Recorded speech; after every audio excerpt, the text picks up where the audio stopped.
that, I also have one very simple question for you. And the question goes like this.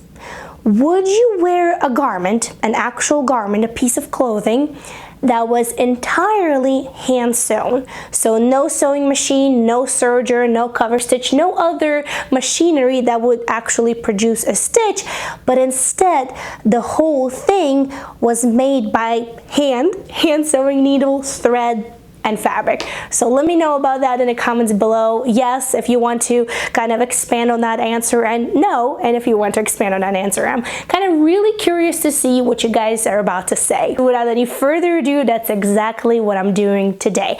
In this video, I'm on a mission to create an entire garment made only by hand sewing. And I actually have a list of questions that I want to answer in the process.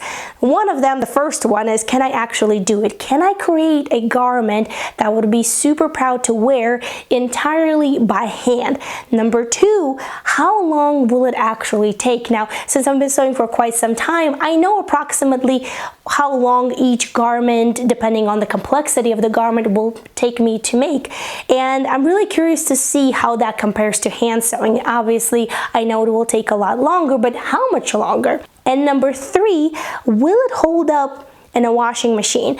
And one of the reasons I'm really curious about that is because if I'm creating something, I'm intending to wear that. So everything that you see me make in my videos, I actually wear. Today is no exception. So I'm wondering, if I create a garment entirely by hand sewing, can I actually wash it in a washing machine? I know that, of course, hand washing would be preferable, but what if I put it in a washing machine? Will it hold up? And the last one, would you be able to tell, looking from the outside on the garment, that it was entirely made by hand?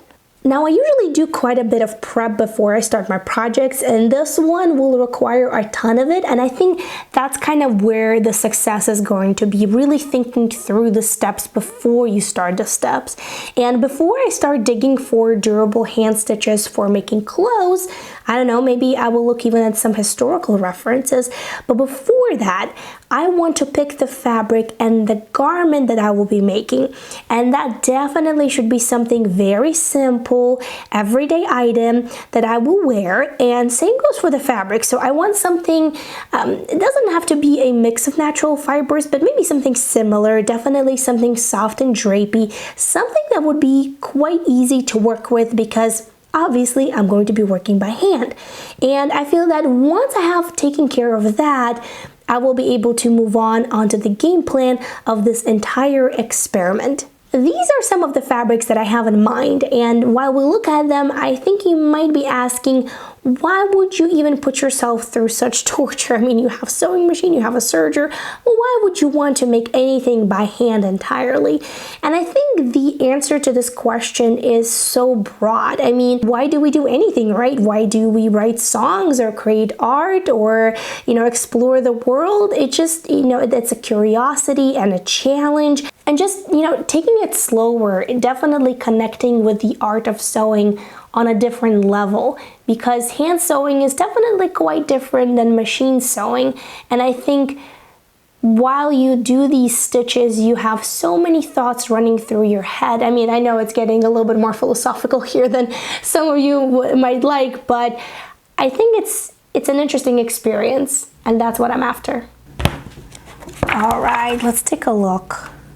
I think it said hand sewing techniques, or the art of hand sewing, chapter 2, page 24. They actually give us a variety of different hand sewing stitches, and I think I'm gonna go with the back stitch, because it says here the back stitch is one of the strongest and most adaptable permanent stitches. Its primary function is to join seams that need strength and elasticity, such as those used for setting sleeves. Now, I'm not going to be doing sleeves in my garment, but I think back stitch is the one that I'm gonna go with, because it looks very much like one of the seams that I saw in one of the YouTube videos. So I did a little bit of extra research just to kind of really make the right choice for the type of the stitch that I'm going to be using, and I stumbled upon Bernadette Banner. From my understanding, she does historical videos and some of the historical sewing techniques as well. And from watching that video, I understood that that is one of the stitches that is definitely going to make a long-lasting garment. So I think that's the one that I'm gonna go with. So I've decided what I'm going to be making. I've also decided on the fabric, and we've also determined that the back stitch is going to be the choice for today. But before I actually start cutting the fabric, I have to decide one last thing, and that is the type of the seam that I'm going to be using. Not the type of the stitch, but the seam. And as you guys know, I am a big fan of small seam allowances when I sew on a sewing machine, but with hand sewing, it's, a completely different beast, at least to me. And I'm thinking I'm going to be doing French seams just to kind of really make sure that the garment on the inside looks really nice and neat. And for those who are not aware what French seams are, it's basically like a sandwich. It sandwiches the raw edges between the two pieces of fabric, and it really requires a larger seam allowance. And because I'm going to be doing that by hand, just to allow a little margin of error if needed, I'm actually making my seam allowances even bigger. So I think at this point, these are like the largest seam allowances that I have ever cut in my life. So we'll see how that goes. But at least, if anything, I have a little bit of room, a little bit of wiggle room, just if anything happens. And once I'm done cutting out both the back and the front pattern pieces, here's where the real test of this whole experiment begins. The game plan that I'm starting with is to sew the shoulder seams first, and here I'm starting with placing the pattern pieces wrong sides together, so that way I can start on my French seams. And precision in this case is pretty much everything, because I really don't want to redo any of the seams, because it really is such a time-consuming process. It definitely seems a lot more effortless when you're watching somebody else do it. So I can't really say it's off to a good start, but it's a start. So hopefully, hopefully I'm moving in the right direction. And you know how I just said about not wanting to redo any of the stitches because it really is a time-consuming process? Well, guess what? I ended up doing exactly that twice, in fact. I was just so really disappointed by how wonky my stitches were coming out. Not that this is any better, it really isn't. But at the third attempt, I decided, you know what, it's just, this is what we have going on here, and that's what I have to work with. Now, the first day, I could only dedicate about 6 hours to sewing this top, and although, as you know, I got off to a pretty rocky start, I would say that as the time went by and as the stitches got a little straighter, I really got into it. The flow kind of really took me with it, and I started to really enjoy hand sewing. But I quickly realized that sewing flat on the table by hand is really not that comfortable, and it kind of really doesn't create stitches that are tight enough to hold everything together. So I followed Bernadette Banner's advice from the same video where I saw her do back stitch, and I didn't have tailor's ham, so I took my butt pillow, literally a pillow that I made from old jeans to sit on a hard stool that I have, and I folded that in half, and I used that as sort of my tailor's ham where to rest my piece, so that way it would be easier for me to do the hand sewing. And by the end of the night, I had the neckline completely done, 2 shoulder seams both done with French seams, and also 2 armholes completely done as well. And as the time was way past midnight, I decided, okay, that's good enough for tonight. Tomorrow is a brand new day. And the next morning, drum roll, I was completely out of it. I mean, to the point that I thought, oh boy, I probably won't be able to finish this today, because it was one of those days when you wake up and you're super congested everywhere.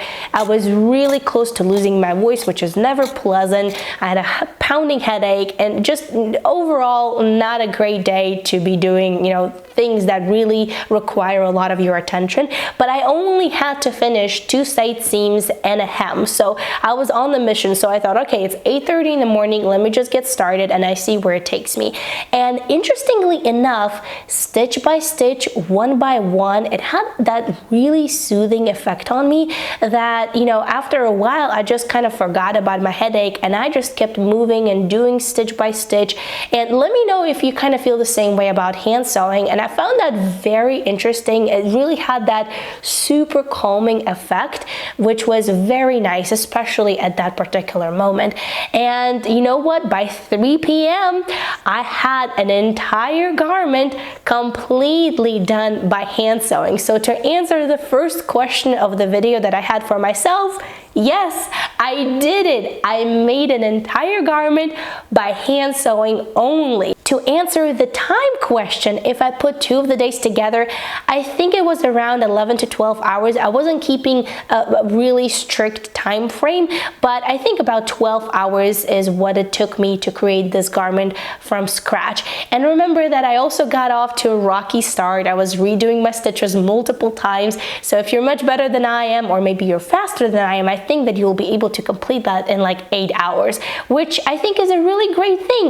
Granted, it's a very simple garment, just 2 pattern pieces, but hey, it works and it's a great layering piece, not just for summer, but for spring and fall as well. Now, I will let you be the judge. How does it look from the outside? Can you actually tell that it was hand sewn entirely by hand? So let me know what you think. And the last question that I had, can it actually survive the washing machine? I am so extremely nervous about this, but I'm really curious too. So there goes. And yes, it can. Look at that. I'm super happy. The stitches are much stronger than I was expecting them to be, because I think we're so used to sewing on a sewing machine that anything done by hand seems subpar. But it actually, I would say, is the other way. Like, look at that. Stitches held up really well. Nothing got unraveled. Everything is intact. And I'm really excited. So much so that I might actually be doing more hand sewing projects. So, what do you think, my dear sewing friends? And I have the same question for you now that you have watched the entire video. Would you wear a garment made entirely by hand? Let me know if that did change your mind. Thank you so much for watching. If you want to see a full tutorial on how to create the pattern that I used in this video, then definitely click right over here. And until next time, happy, thoughtful sewing. I'll see you very soon. Bye!